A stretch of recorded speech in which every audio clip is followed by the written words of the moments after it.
We're in 1 Peter chapter 3, ready for verses 13 through 17.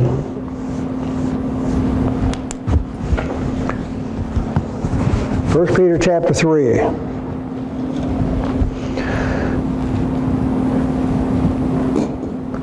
The whole first part of chapter 3 deals with godly living and the things that we do in our daily lives.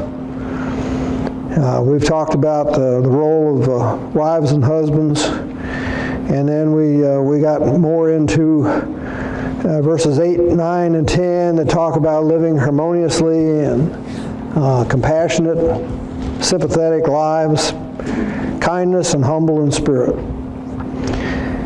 Now, in these verses, we're going to talk about a slightly different aspects that I think apply to us. This is, I think, a very good passage for us today, as well as who Peter was writing to back many years ago. So let's read verses 13 through 17.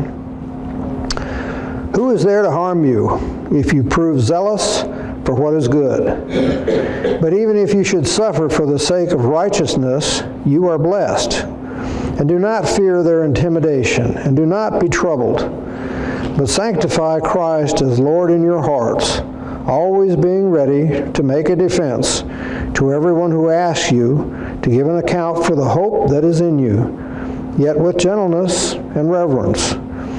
And keep a good conscience, so that in the thing in which you are slandered, those who revile your good behavior in Christ will be put to shame. For it is better if God should will it so that you suffer for doing what is right rather than for doing what is wrong. There's a lot of stuff in these verses, so let's just ask a couple questions and then we'll move right into it here. Peter spent first couple chapters telling them about the persecution that's coming. He's writing to these Christians that are scattered in what we now call Turkey and Asia Minor. The readers know now that they will either be experiencing persecution or soon will be experiencing persecution. So it's kind of a sobering letter. What they do not know is how they'll react to this hostility. And here's the part that applies to us. I suspect if we're faced with persecution, we don't quite know how we'll react either. And so as you read this, kind of put yourself in these shoes. And Peter wrote in chapter 1 and 2, their life was temporary, that they are part of a larger church priesthood that Christ suffered and died for. And he's already told them that God supplies them with grace and power for them to be able to suffer through what is going to happen from a hostile society. So he starts off in verse 13, and he asks this question. It's almost a rhetorical question. You know what a rhetorical question is? You ask the question, but you don't really want the answer. Okay? He says, who can harm you if you are zealous for what is good? Now, when you think of zealous, you could probably substitute the word eager here, but I'm going to just leave it the way it is and say, who can harm you when you are zealous for what is good? So I see at least 2 points to talk about here. Let's talk about who can harm you. They deal with what does harm.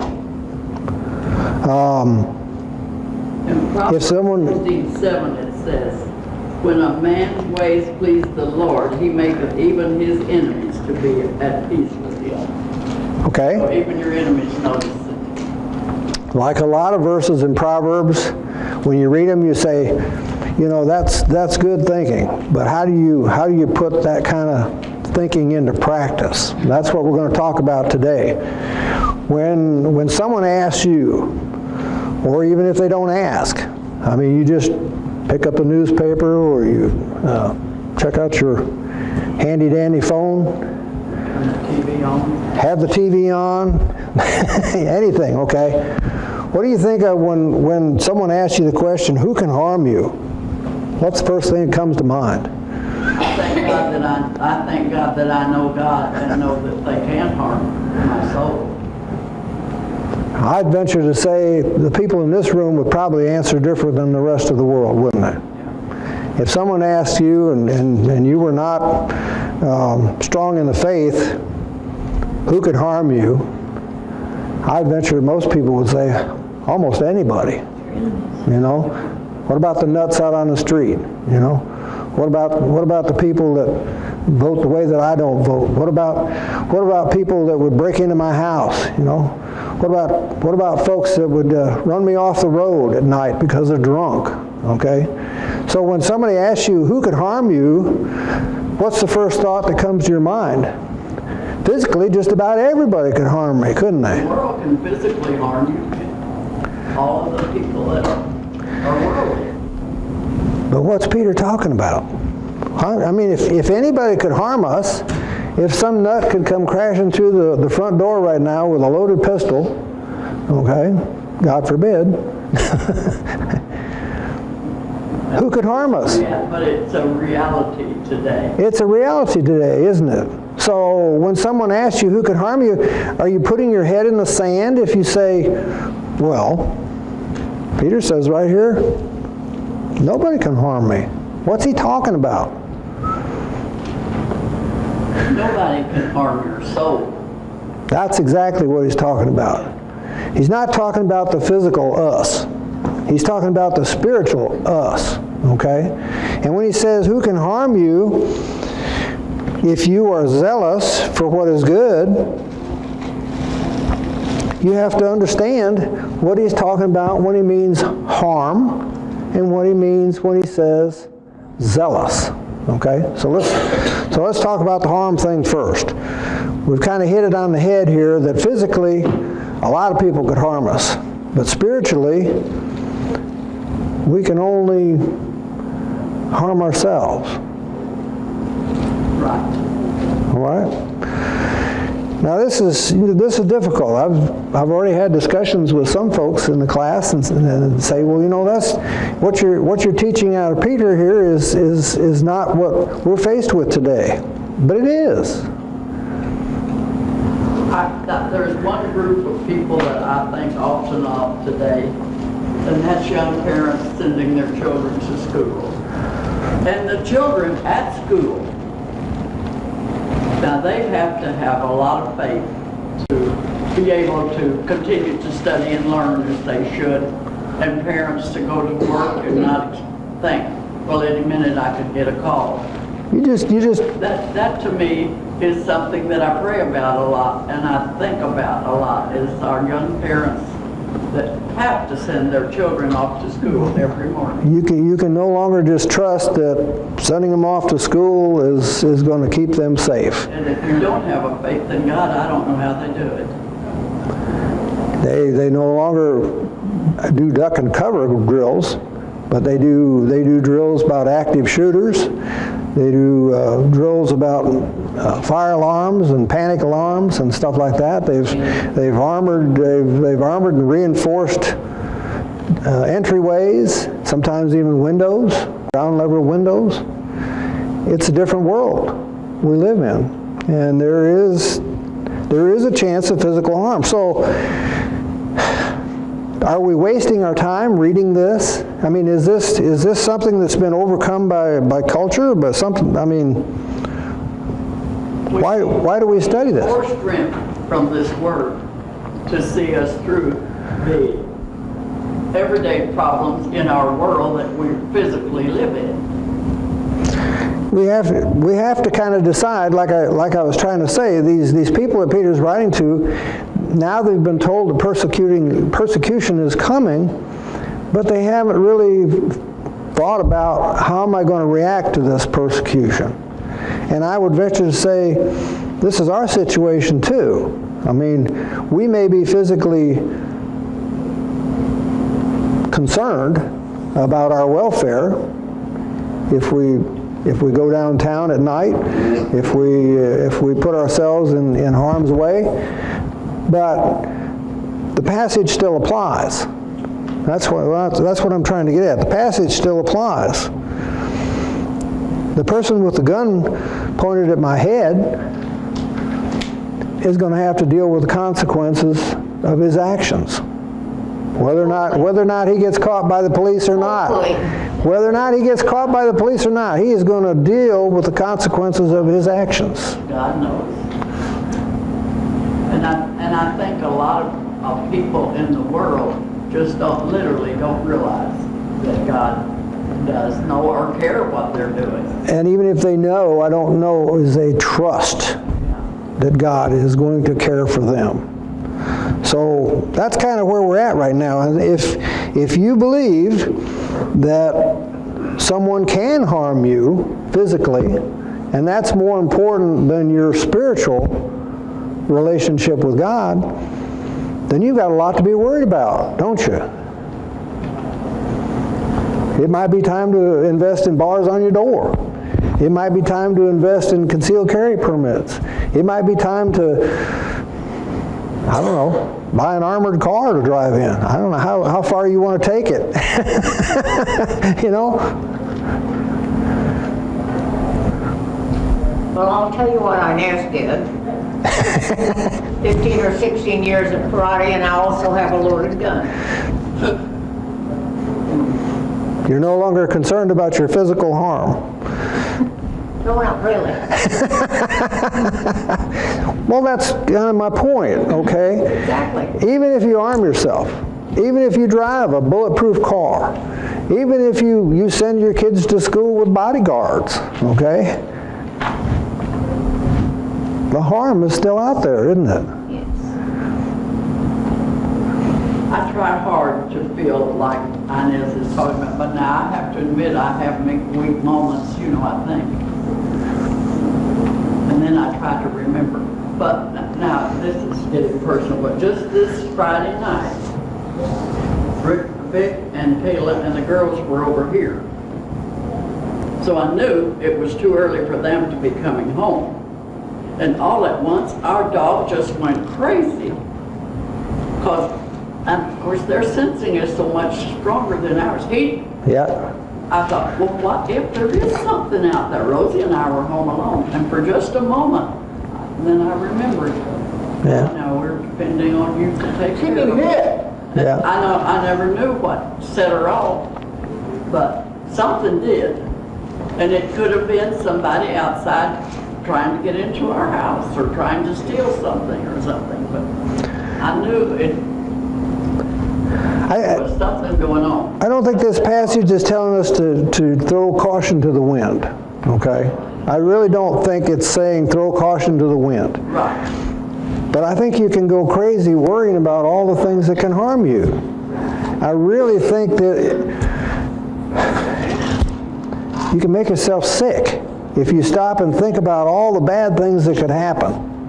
You can take all of the pleasure out of living by being constantly afraid. And that's kind of why this passage is still pertinent to us today. Joy. Because when Peter says, who can harm you if you are zealous for what is good, he is talking about your relationship with God. He is talking about being more concerned about your relationship with God than concerned for your physical being. Just remember who's in control. That's right. That's right. We've used this passage before, but let's look at Matthew 10. We'll read it again. It's well worth reading.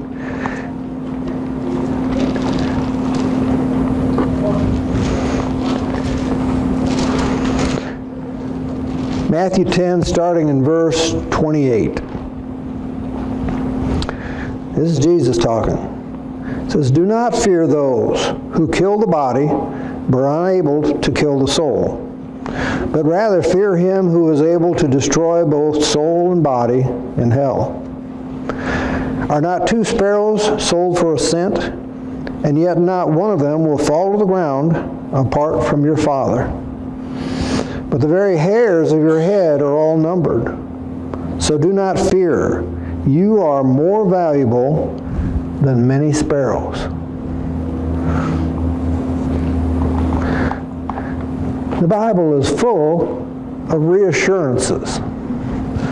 The Bible is full of stories of people who put their trust in God, and God used them to accomplish His will.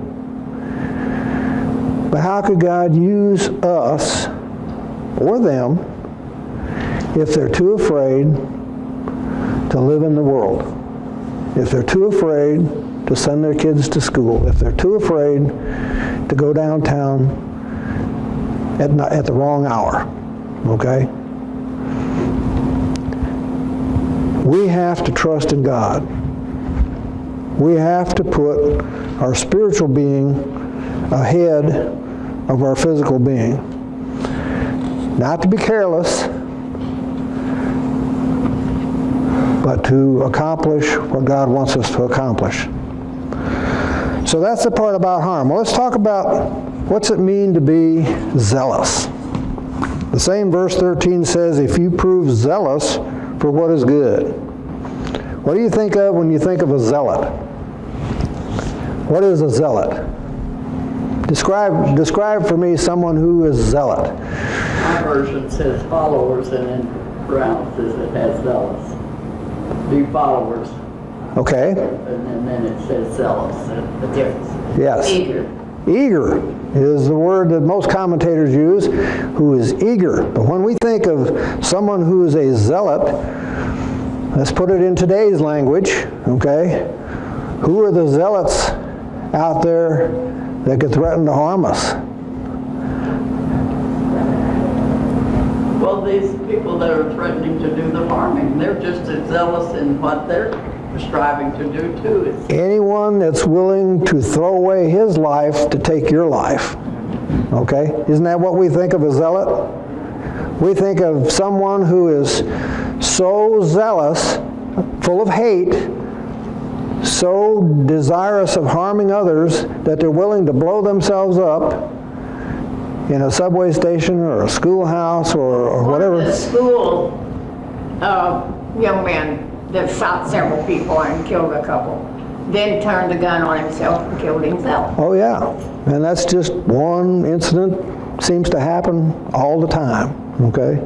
But isn't that what we assume a zealot is? Someone who is willing to risk it all in order to accomplish his or her goals, all right? So, are we afraid of zealots?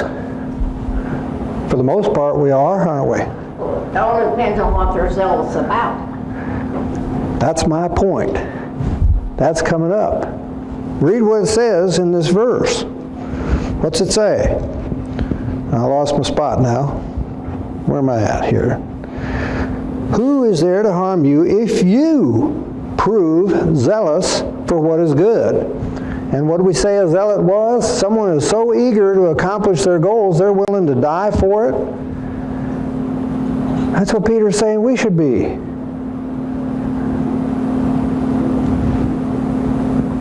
We should be zealots. We should be eager to die for what we believe in. Of that which is good. For that which is good. Absolutely. Like anything in the Bible, you can turn it into something way far off from what's intended. We're not talking about radicalism. We're not talking about terrorists. But when you think of someone who is so zealous to kill other people, what's the trait that you assign to them? They're willing to die. They're willing to blow themselves up to accomplish their goals. They're willing to die for what they believe in. And that's what Peter says in this verse we should be. We should be willing to die for what we believe in. Now those are pretty strong points.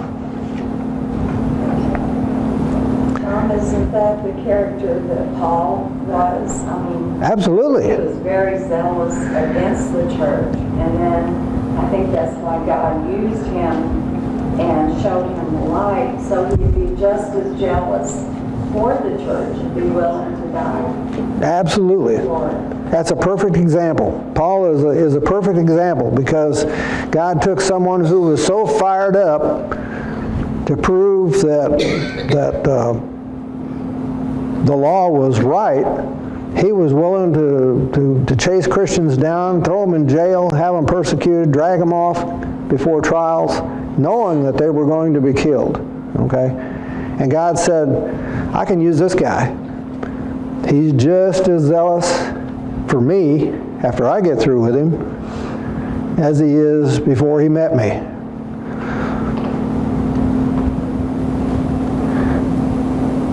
We must be willing to die for what we believe in.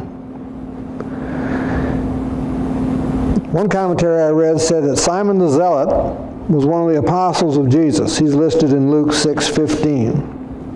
And this Simon was formerly a part of those Jews who wanted to overthrow the Roman government by any means necessary, including violence. Okay? That's why they probably called him Simon the Zealot. Okay? He was so convinced that Israel needed to get out from underneath the Roman Empire, he was willing to die for what he believed in. And then he ran into Jesus. And like a lot of the apostles, what did they find? What did they find when they found Jesus? What do we find when we find Jesus? Security. We found the Prince of Peace, the King of Kings. We found a man that was willing to die for sinners. We found a man that was willing to heal people that the rest of the country didn't want nothing to do with. He didn't wear robes and a crown on his head. He was common. He didn't look like a king, did he? Common man among men. He was a peacemaker. And because of that, I think this Simon the Zealot became a righteous revolutionary. If you suffer for doing good, this is what Peter said in chapter 2, verse 20, and you endure it, that's commendable before God.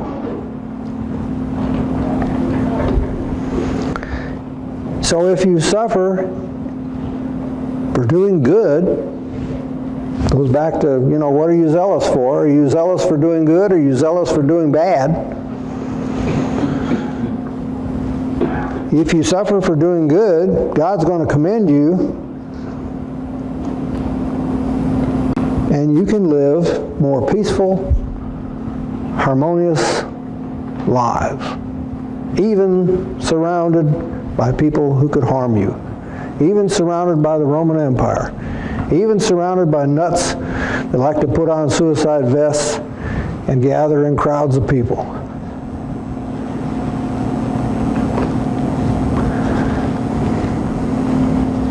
What are your comments?